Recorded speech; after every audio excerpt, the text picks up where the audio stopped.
Hi all, welcome to Vijayamala Chakravarti channel. So இன்னைக்கு நம்ம கிச்சன்ல என்ன சமையல் அப்படின்றது கிச்சனுக்குள்ள போய் பார்க்கலாம் வாங்க. See இன்னைக்கு உண்டான லஞ்ச் பிளேட்டிங் ரெடியா எடுத்து நான் என்னென்னலாம் ஐட்டம் பண்ணிருக்கேன் அப்படின்றத ஒன் பை ஒன் குக் பண்ண போறேன். வாங்க நான் எப்படி குக் பண்றேன்றதை பார்க்கலாம். So நான் இன்னைக்கு எடுத்து வச்சிருக்கிற காய்கறிகள்னு பார்த்தாக்க இதெல்லாம் தான் எடுத்து வச்சிருக்கேன். See இந்த பட்டாவக்காய் வந்து இங்கே பெங்களூரில் அவ்வளோவா கிடைக்காது, எப்பயாவது தான் கிடைக்கும். ஸோ அதனால் நேற்றுக்கு இதை பார்த்து வாங்கிட்டு வந்தேன். கேப்சிகம் எடுத்து வச்சுருக்கேன், ஸ்வீட் கார்ன் வச்சுருக்கேன், முழு நெல்லிக்காய் வச்சுருக்கேன். ஸோ இதெல்லாம் வச்சு நான் என்ன பண்ண போகிறேன் அப்படின்றத வாங்க கிச்சனுக்குள்ளே போய் பார்க்கலாம். பெங்களூரில் இந்த அவரைக்காய் கிடைக்கிறதே வந்து நமக்கு ரொம்ப கம்மியாக தான் கிடைக்கிறது. எங்கள் அப்பா முன்னாடியெல்லாம் சேலம் போயிட்டு வரச்ச பேசஞ்சர் ட்ரெயினில் வாங்கிட்டு வருவார் சம்டைம்ஸு. எங்கள் ஊரில் நான் சின்னதாக இருக்கிறச்ச நெய்வேலியில் நான் பார்த்துருக்கேன். இது வந்து வேறமா இதே பட்டாவரிக்காய் இன்னும் கொஞ்சம் தின்னாக கிடைக்கும். பட் இங்கே என்னன்னு தெரியல, கொஞ்சம் மொத்தமாக இருக்குது. ஆனால் ரொம்ப எலசாக தான் இருக்குது. ரொம்ப பார்த்தீங்கன்னாக்கா கட்டை மாதிரி முத்தெல்லாம் இல்லை, நல்லா இருக்குது. இன்ஃபேக்ட் காய் கட் பண்ணச்ச நார் கூட ரொம்ப தெரியல. நான் நாரை எடுத்தேன் சைட்லலாம். இது ரொம்ப ரொம்ப நல்லதுங்க. க்ரீன்ஸு ப்ளஸ்ட்டு அந்த இதெல்லாம் வந்து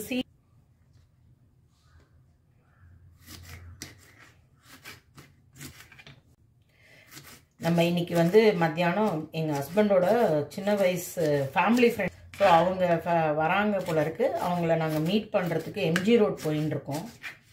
ஸோ சாப்பாடை பற்றின கிளாரிட்டி இல்லை, லஞ்சுக்கு மீட் பண்ணுறோமா என்னன்ற டீட்டெயில்ஸ் தெரியல. ஸோ அதனால் நான் எப்படியா இருந்தாலும் நான் எனக்கு எங்கள் அப்பாவுக்கு சமைச்சாகணும். ஸோ ஐ தாட் ஒரு குவான்டிட்டி கொஞ்சம் கம்மியாக பண்ணிவிட்டு ஒரு மினிமலாக கொஞ்சம் சாப்பிட்டுட்டு போகணும் அப்படின்னு சொன்னாக்கா லஞ்சாக இருந்தால் ஓகே. அதர்வைஸ் காஃபி பார் மாதிரி எங்கேயாவது ஒரு இடத்துல கொஞ்சம் நேரம் உட்காந்து ஒரு காஃபி குடிச்சிட்டு மீட் பண்ணிட்டு கூட வரலாம். சமைக்கிறவங்களுக்கு பொதுவாகவே ஒரு கிளாரிட்டி இருக்கணும்னு நான் எக்ஸ்பெக்ட் பண்ணுவேன். அது தப்பாக என்னன்னு தெரியல, நீங்கள் கமெண்ட் பண்ணுங்கள் எல்லாருமே தயவுசெய்து. எனக்கு இது ரொம்ப நாளத்தோட குழப்பங்கள். பொதுவாக நான் எப்பயுமே லேடிஸ் கிட்ட நான் வந்து ஈவன் என் ஃப்ரெண்ட்ஸ் கிட்டலாம் கூட நான் இதை பற்றி பேசுவேன். அதாவது நம்ம வீட்டுக்கு யார் வந்தாலும் சரி, நான் யார் வீட்டுக்கு போனாலுமே சாப்பாட்டு விஷயம், நான் வந்து சாப்பிட்றதுக்கு வரேன் இல்லை நான் சாப்பிட்றதுக்கு வரப்போகிறது இல்லை, இந்த மாதிரி விஷயங்கள் தெரிஞ்சால் நம்ம என்ன மாதிரி ரெடி ஒரு வேளை திடீர்னு வராங்க நம்மக்கிட்ட காய்கறியோ தோசை மாவோ எதுவுமே இல்லைன்னா அரேஞ்ச் பண்ணிக்கலாம். அட்லீஸ்ட் வெள்ளை ஹெடாக தெரிஞ்சாக்கா. சாப்பாடு போடக்கூடாதுன்றது எண்ணம் யாருக்குமே கிடையாது. ஆனால் ஒரு வெள்ளை ஹெடாக பிளான் தெரிஞ்சால் நமக்கு வந்து அதை ப்ரிப்பரேஷன் பண்ணிக்கிறதுக்கோ என்னவோ நம்ம கொஞ்சம் ரெடி பண்ணி வச்சுக்கலாம். அவ்வளோதான் இதில் மேட்ரையை தவிர அவங்களுக்கு பண்ணி போடக்கூடாது, அவங்களுக்கு பிடிக்காது, அவங்கள வெறுப்பு, அந்த மாதிரி எந்த விஷயமுமே அதில் கிடையாது. எப்பயுமே ஒரு இடத்துக்கு போகிறோன்னா அவங்களுக்கு நம்ம போனால் நம்ம ப்ரோக்ராமை சொல்லணும். நம்ம வீட்டுக்கு வரவங்க யாராவது இருந்தாக்கா அவங்க நமக்கு ப்ரோக்ராமை கிளாரிட்டியாக சொன்னால் வீட்டில் இருக்கிற லேடிஸ்க்கு வேலை செய்யறதுக்கு ஈஸியாக இருக்கும். அவ்வளோதான். இதில் ஏதாவது கருத்து வேறுபாடு இருந்தால் தயவுசெய்து கீழே கமெண்ட் போடுங்க. நான் இந்த கமெண்ட்டை நான் ரொம்ப எக்ஸ்பெக்ட் பண்ணிகிட்ருக்கேன். இது எவ்ரி டைம் எங்கள் வீட்டில் நான் பேசுகிறச்ச இது ஒரு ஆர்கியூமெண்ட்டாகவே வந்துடுது. ஸோ தயவுசெய்து மக்களே எனக்காக இந்த ஒரு வீடியோவை பார்த்துட்டு எனக்கு கமெண்ட் பண்ணுங்கள். ஸோ நெல்லிக்காயை நான் என்ன பண்ண போகிறேன் அப்படின்னாக்கா இந்த மாதிரி பொடி பொடியாக கட் பண்ணிவிட்டு கொஞ்சமாக ஒரு ஃபியூ மினிட்ஸ் வந்து நம்ம அதாவது வெந்நீரில் மாதிரி போட்டு வச்சு எடுத்துட்டோன்னா ஒரு லைட்டாக வேகிற ஒரு இது வரும். அதுக்கப்புறமா இதுக்கு அதாவது இந்த கல்யாணங்களுக்கெல்லாம் பண்ணுவாங்க இல்லையா அவசர ஊறுகாய் அப்படின்ட்டு, அது வந்து ரொம்ப நாளைக்கு உங்களுக்கு நிற்காது. அதாவது நாள் கணக்கில் வச்சுக்க முடியாது. மேபி ஒரு 4-5 டேஸ் நம்மளால் இதை வச்சுக்க முடியும். ஸோ நேற்றுக்கு இந்த நெல்லிக்காய் ரொம்ப நல்லா இருந்தது பார்க்குறதுக்கு. சரி கொஞ்சமாக வாங்கிட்டு வந்ததே நான் ஒரு 3 நெல்லிக்காய் தான் வாங்கிட்டு வந்தேன். ஸோ அந்த நெல்லிக்காயை போட்டு ஒரு ஊறுகாய் பண்ணிடலான்ட்டு. ஸோ இந்த கொட்டையெல்லாம் எடுத்துகிட்டு இது இப்படி போட்டாக்கா சாப்பிட்றதுக்கு ஈஸியாக இருக்கும். இல்லைன்னா சில பேர் என்ன பண்ணுவாங்க, ஃபுல்லு வேக வச்சுட்டு எடுத்து போட்டு அதெல்லாம் பெரிய லெவலில் பண்ணலாம். இது கொஞ்சம் கஷ்டமாக தான் இருக்கும். அதனால தான் நான் வந்து ஒரு 3 நெல்லிக்காய் மட்டும் எடுத்துட்டுருக்கேன். ஏன்னா சீக்கிரமாக செலவழியணும். ஜனங்க வேறு நம்ம வீட்டில் கம்மி தான், அதனால் செலவழியிறது கம்மி. அதுக்கோசரம் வெறும் 3 நெல்லிக்காய் எடுத்துட்டுருக்கேன். பார்த்துருப்பீங்க இந்த மாதிரி பொடி பொடியாக கட் பண்ணி எடுத்துக்க வேண்டியதான். இதை நான் தாளிச்சு கொட்டுறச்ச காமிக்கிறேன். ஸோ நம்ம இப்போ சாதம் வச்சுட்டுலாம். சரி, நான் இந்த கை பிரச்சனையினால நான் ஆங்கிள்லாம் ஏதோ மாதிரி பண்ணிட்டு இருக்கேன். ஸோ இன்னைக்கு ஒரு 2-3 டேஸ் பேக் பண்ணிக்கோங்க. அப்புறமா நான் ஒழுங்கான ஆங்கிளில் காமிக்கிறேன். சாதம் வச்சாதான் நம்மளுக்கு ஃபஸ்ட்டு சாதம் ரெடி ஆனால் தான் கேப்சிகம் பாத் ரெடி பண்ணுறதுக்கு சாதம் வேணும். ஸோ நீங்கள் பார்த்தீங்கன்னா கேப்சிகம்மை வந்து நான் பொடி பொடியாக கட் பண்ணி எடுத்துட்டேன். ஸோ இப்போ இது சாதம் வச்சுட்டேன். இன்னொரு அடுப்பில் நம்ம இப்போ கேப்சிகம் பாத்துக்கு சாமான்கள் வறுத்து எடுத்துக்கலாம். அதை ட்ரை பவுடர் ரெடி பண்ணிட்டு தான் நம்ம வந்து கேப்சிகம் பாத் பண்ணணும். ஸோ அதுக்குண்டான ப்ரிப்பரேஷன் ஒர்க் பார்க்கலாம் வாங்க. ஸோ நான் வெறும் வானலியில் கொஞ்சமாக ஒரு 1/2 டீஸ்பூன் தான் எண்ணெய் குத்திருக்கேன். எண்ணெய் சுட்ட கையோட சாமான்களை வறுத்து எடுத்துக்கலாம். ஸோ இப்போ நான் என்ன பண்ண போகிறேன், கொஞ்சோண்டு எண்ணெய் சுட்ட கையோட ஒரு டேபிள் ஸ்பூன் தனியா போட்டிருக்கேன், 1 டீஸ்பூன் கடலைப்பருப்பு போட்டிருக்கேன், கொஞ்சமாக ஜஸ்ட்டு ஒரு 1/4 டீஸ்பூன் வெந்தயம், கடுகு. ஜாஸ்தி போட வேண்டாம், ஏன்னா இது வந்து கசக்க ஆரம்பிச்சிடும். அதுக்கப்புறமா நார்மலாக காரம் இருக்கிற மிளகா 3 தான் போட்டிருக்கேன். மிச்சது எல்லாமே பேடிகை மிளகா. பேடிகை மிளகா பார்த்தீங்கன்னா உங்களுக்கு வந்து காரம் இருக்காது, கலர் மட்டும் கொடுக்கும். கொஞ்சம் பெருங்காயம். இது எல்லாத்தையும் நல்லா வறுத்து எடுத்துக்கலாம். சரி, நம்ம இதை நல்லா செவக்க வறுத்துன்ட்டு இதோட கொஞ்சோண்டு கருவேப்பிலை, அதுக்கப்புறமா கடைசியாக தேங்காயை வறுக்க வேண்டாம், பச்சையாகவே போட்டு நம்ம பொடியாட்டம் ரெடி பண்ணி எடுத்துக்கலாம். இதோட கொஞ்சம் ஆஃப் பண்ணுறதுக்கு முன்னாடி கொஞ்சமாக ஜீரகம் ஆட் பண்ணிக்கோங்க. ஸோ இப்போ நான் வந்து கருவேப்பிலை, அதுக்கப்புறமா தேங்காய், ஜீரகம் எல்லா சாமானும் கலகலான்னு சவுண்டு வருது பாருங்கள். இதோட நான் இப்போ ஆட் பண்ணிட்டேன். நம்ம இதை வந்து பொடி பண்ணி எடுத்துட்டோன்னா நமக்கு கேப்சிகம் பாத் பண்ணுறதுக்கு எல்லாம் ரெடி ஆகிடும். ஸோ இதை வந்து ஆறிருக்கு ஓரளவுக்கு. நான் இதை மிக்சியில் போட்டு பொடி பண்ணிக்கிறேன். ஸோ நம்ம இப்போ இந்த கேப்சிகம் பாத்துக்கு உண்டான சாமான்களில் வறுத்ததை வந்து மிக்சியில் போட்டு அரைச்சிக்கலாம். நமக்கு சாதம் ப்ரெஷர் அடங்கினா தான் சாதம் ரெடியாக எடுத்து ப்ரெஷர் அடங்கினதுக்கப்புறம் தான் ஓப்பன் பண்ண முடியும். அப்புறம் தான் கேப்சிகம் பாத் பண்ண முடியும். அதுக்கு நடுவில் நம்ம இப்போ இது வந்து அந்த பட்டாவரைக்காயை காய் ரெடி பண்ணிக்கலாம். அதுக்கு ஒரு 1.5 டீஸ்பூன் எண்ணெய் குத்திருக்கேன். எண்ணெய் சுடட்டும். ஸோ எண்ணெய் லேசாக சுட ஆரம்பிச்சிட்டு நம்ம கடுகு 1 டீஸ்பூன் ஆட் பண்ணிக்கலாம்.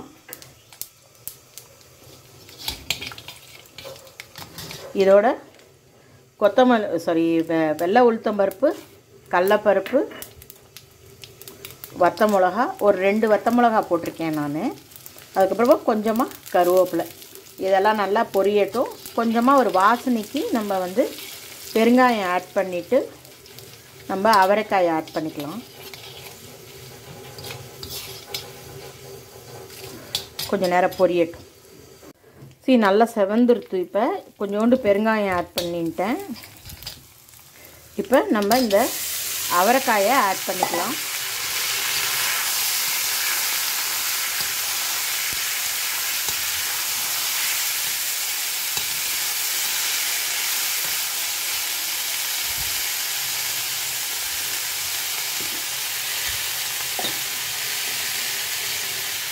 இதுக்குண்டான உப்பு போட்டுக்கலாம்.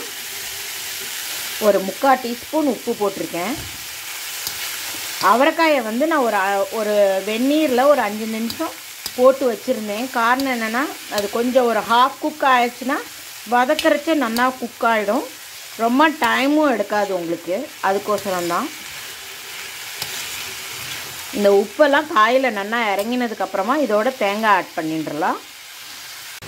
ஸோ இப்போ பார்த்தீங்கன்னா காய் நல்லாவே வதங்கி எடுத்து நம்ம கொஞ்சமாக இதுக்கு ஒரு தேங்காய் ஆட் பண்ணிக்கலாம்.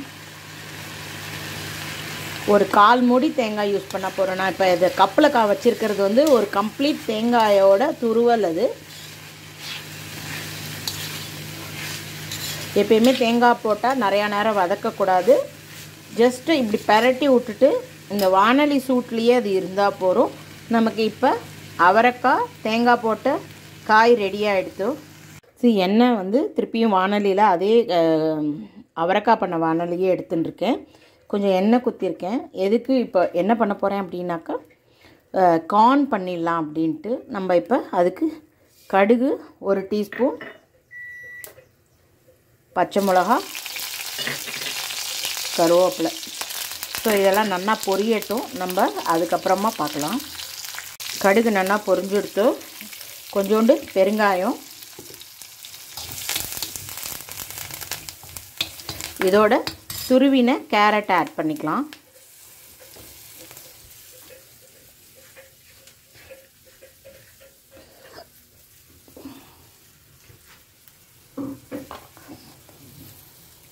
ஸோ இப்போ நம்ம கேரட் ஆட் பண்ணிக்கலாம்.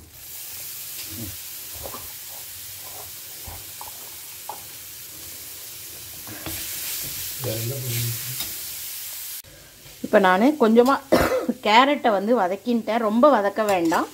இப்போ கார்னை இதோட ஆட் பண்ணிக்கலாம். இந்த கார்னையுமே நான் வந்து ஜஸ்ட்டு ஒரு 2-3 மினிட்ஸ் மைக்ரோவேவில் வச்சு எடுத்துட்டேன்.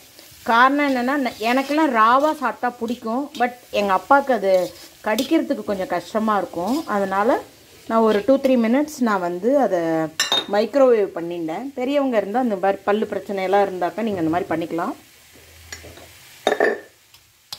உப்பை போட்டு ஒரு ஃபியூ மினிட்ஸ் அட்லீஸ்ட் இதை பரட்டி விடுங்க. கார்னுக்குள்ளே உப்பு இறங்கினா தான் டேஸ்டியாக இருக்கும். ஸோ ஒரு 3 மினிட்ஸ் ஆச்சு. நான் இப்போ இதோட கொஞ்சம் இதை ஆட் பண்ணிக்கிறேன், தேங்காய்.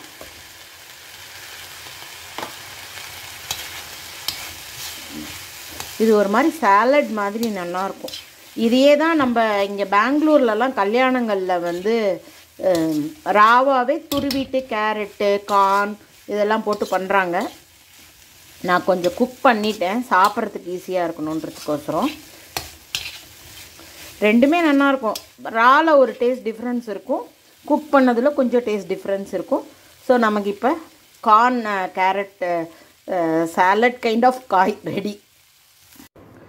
ஸோ நம்ம இப்போ கேப்சிகம் பாத்துக்கு எண்ணெய் வச்சுருக்கேன். நான் இதுக்கு வந்து நல்லெண்ணெய் தான் வச்சுருக்கேன்.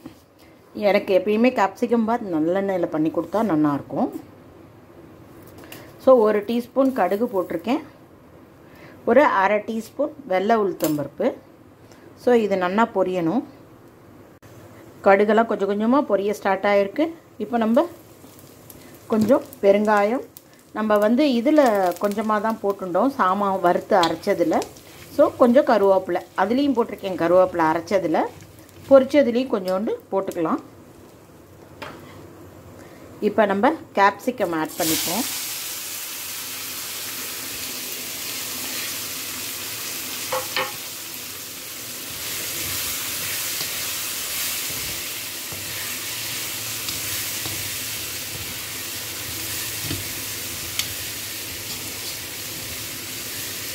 கேப்சிகம் ஜென்ரலாகவே பச்சையாக கூட சாப்பிட்லாம். நம்ம இது சாண்ட்விச்குள்ளெல்லாம் வச்சு கொடுப்பாங்க இல்லையா, அதனால் அப்படியே குழஞ்சி குக் ஆகணுன்ற அவசியம் கிடையாது. ஸோ ஒரு 50% குக் ஆனாலே போதும், லைட்டாக அதோட கலர் சேஞ்ச் ஆனால் போதும். ஸோ இப்போ நம்ம உப்பு போட்டுட்டா சீக்கிரமாக குக் ஆகிடும். நான் இப்போ என்ன பண்ண போகிறேன், இதை வந்து சாத்துக்கும் சேர்த்து இந்த உப்பு போட்டுக்கிறேன். நான் குக் பண்ணச்சே ஜென்ரலாக சாதத்தை குக் பண்ணச்சே நான் வந்து உப்பு போட மாட்டேன். என்கிட்ட சில பேர் கேட்டாங்க, என்னது நீ சாதம் குக் பண்ணச்சோ உப்பு போடாமல் குக் பண்ணுவியான்னு. என்னன்னு தெரியல, எங்கள் வீட்டில் வந்து எப்பயுமே நான் சின்ன வயசுலேருந்து எங்கள் அம்மாவுமே உப்பு போட்டு குக் பண்ணி நான் பார்த்ததில் அதையே நான் ஃபாலோ பண்ணுறேன். ஸோ இது ஒரு 2 மினிட்ஸ் இருந்தால் போதும், நம்ம அப்புறமா பொடியை ஆட் பண்ணிக்கலாம். சரி, இப்போ பார்த்தீங்கன்னா கேப்சிகம் கொஞ்சம் கொஞ்சமாக குக் ஆகிட்டே வருது. உப்புனால தான் அந்த ஜலம் விட்டுருக்கு. நம்ம இந்த பொடியை அரைச்சி வச்ச பொடியை ஆட் பண்ணிக்கலாம். பார்த்தீங்கன்னா தெரியும், நான் கோர்ஸாக தான் அரைச்சிருக்கேன் பொடியை, பவுடராக அரைக்க வேண்டாம். தேங்காயெலாம் போட்டுக்கிறதுனால இப்படி தான் வரும் பொடி நமக்கு. இந்த இது வந்து கேப்சிகமில் அந்த மசாலா இறங்குற வரைக்கும் அப்படியே பெரட்டிண்டா போகிறோம். நான் சாதத்தை ஆற வச்சு எடுத்துட்டுருக்கேன். சாதத்தில் இந்த சாமான்களை போட்டு அப்படியே கிளறி எடுத்துட்டோன்னா நமக்கு கேப்சிகம் பாத் ரெடி ஆகிடும். இது நம்ம லஞ்சுக்கெலாம் கொடுத்து அனுப்பலாம், பசங்களுக்கும் கொடுக்கலாம். ஈஸியாக கொட்டாது கொள்ளாது. சம்டைம்ஸ் நீங்கள் ட்ராவல் போனீங்க, ஒரு 4-5 ஹவர்ஸ் ட்ராவல் அப்படின்னா இது கூட எடுத்துன்னு போகலாம், ரொம்ப கெட்டு போகாது அவ்வளோ சீக்கிரமாக. அடுப்பை ஆஃப் பண்ணிட்டேன். இதை வந்து இப்போ நான் பண்ணதை வந்து சாதத்தோடு கலந்துடுறேன் ஒரு நிமிஷம். ஸோ நம்ம இப்போ வானலியில் இருக்கிற கேப்சிகமை வந்து சாதத்தோடு கலந்துடலாம். ஒரு தடவை செக் பண்ணிக்கோங்க உப்பு வந்து சாதத்துக்கு அளவுக்கு போருமா இருக்குமான்னு. வேணுன்னா கொஞ்சம் உப்பு ஆட் பண்ணிக்கோங்க. ஏன்னா இவ்வளோலாம் ஒர்க் அவுட் பண்ணிவிட்டு அட் த எண்டில் உப்பு சரியாக இல்லைன்னா வந்து டேஸ்ட் கம்மியாக தெரியும். உப்பு கரெக்டாக இருந்தால் தான் சரியான பதத்துக்கு வரும் டேஸ்ட்டு. நான் இப்போ இதை கலந்து எடுத்துக்கிறேன். இதை நம்ம நிதானமாக கலந்துக்கணும். ஸோ தட் சாதம் வந்து அடி வாங்கிடக்கூடாது. எப்பயுமே நீங்கள் என்ன பண்ணிடணும், சாதம் பண்ணி எடுத்துட்ட கையோட ஒரு அரை ஸ்பூன் எண்ணெயை குத்தி லைட்டாக ஃபேன் கீழே சாதத்தை ஆற வச்சிடுங்க. ஸோ தட் சாதமும் ஒன்றுக்கு ஒன்று ஒட்டாமல் உதிர் உதிராக வரும். நம்ம இப்படி கலர் வச்சு குழஞ்சி போகாது. இப்போ நம்ம வந்து இதை அழகாக கிளறி எடுத்துட்டோன்னா நமக்கு கேப்சிகம் பாத் ரெடி ஆகிடும். நான் கம்ப்ளீட்டாக பண்ணிவிட்டு உங்களுக்கு காமிக்கிறேன். நம்ம இப்போ நெல்லிக்காய் ஊறுகாய்க்கு நான் பாருங்கள் நெல்லிக்காயை வந்து ஒரு லைட்டாக ஒரு வேக போட்டு எடுத்துட்டுருக்கேன். அதுக்கப்புறமா தாளிக்கிற கரண்டியில் எண்ணெய் குத்திருக்கேன். நல்லெண்ணெயில் பண்ணிங்கன்னா ரொம்ப ரொம்ப டேஸ்டியாக இருக்கும். நான் இப்போ கேப்சிகம் பண்ணுறச்சியே நல்லெண்ணெய் காலியாக எடுத்து அதனால் கடலெண்ணெய் தான் எடுத்துட்டுருக்கேன். நல்லெண்ணெய் வந்து சாய்ஸ் வந்து ரொம்ப பர்ஃபெக்டாக இருக்கும். இதுக்கு எண்ணெய் சுட்ட கையோடு நம்ம சாமான்கள் ஆட் பண்ணிக்கலாம். ஸோ இப்போ எண்ணெய் சுட ஆரம்பிச்சுடுத்து ஒரு அரை டீஸ்பூன் அந்த அளவுக்கு போட்டுண்டா போகிறோம். ஏன்னா அளவு பார்த்திங்கன்னா ரொம்ப கம்மியாக இருக்குது. பெருங்காயம் கொஞ்சம் வாசனைக்கு தாராளமாக போட்டுக்கணும். இதே இதில் காரப்பொடியும் கொஞ்சம் காரத்துக்கு தாராளமாக போட்டுக்கோங்க. அதுக்கப்புறமா மஞ்சப்பொடி கொஞ்சமாக. இதோடு நீங்கள் வந்து வெந்தயத்தை வறுத்துட்டு பொடி பண்ணி வச்சுருந்தீங்கனாக்கா அதை போட்டுனா இன்னும் ரொம்ப பர்ஃபெக்ட் டேஸ்ட்டாக வரும். ஸோ இப்போ நான் இதை ஆட் பண்ணிக்கிறேன். இதுக்கு தேவையான உப்பு ஒரு அரை டீஸ்பூன் போட்டுண்டா போதும். அதுக்கு மேலே வேண்டாம், அளவு ரொம்ப கம்மியாக இருக்குது. ஸோ இதை நான் அப்படியே மிக்ஸ் பண்ணி விட்டுட்டு இதை நான் 2 நாளில் காலி பண்ணிவிடுவேன். ஸோ அதனால் பெரிய எஃபோர்ட் எடுத்து ஊறுகாய் இன்க்ரீடியன்ஸ் கிடையாது, சிம்பிளாக இருக்கும். கல்யாணங்கள்லாம் அவசரமாக ஊறுகாய் இப்படி தான் பண்ணுவாங்க. இதை நான் மிக்ஸ் பண்ணிவிட்டு காமிக்கிறேன். மிக்ஸ் பண்ணதுக்கப்புறமா ஊறுகாய் எப்படி இருக்குது பாருங்கள். உடனே சாப்பிடணும் போல் எம்மியாக இருக்குது. ஸோ இது இன்றைக்கி விட நாளைக்கு இன்னும் நல்லாயிருக்கும். அந்த உப்பு காரம் மஞ்சப்பொடியோட டேஸ்ட்டு பெருங்காயம் டேஸ்ட்டு எல்லாம் இறங்கிட்டு ரொம்ப டேஸ்டியாக இருக்கும். ஸோ இப்போ நெல்லிக்காய் ஊறுகாயும் ரெடி ஆகிடுது. இன்றைக்கு உண்டான லஞ்ச் ரெடியாக எடுத்து மெயினாக பார்த்தீங்கன்னா கேப்சிகம் பாத் பண்ணியிருக்கேன். அதுக்கப்புறமா முழு நெல்லிக்காய் போட்டு ஊறுகாய் பண்ணியிருக்கேன்.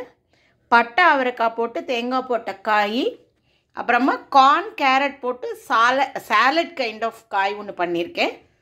தாளித்த தயிர் சாதம். ஸோ இன்றைக்கு உண்டான லஞ்ச் மெனு இவ்வளோ தான். Hope you are all enjoying my cooking. Thank you for வாட்சிங். Please like and subscribe my channel. Bye bye all.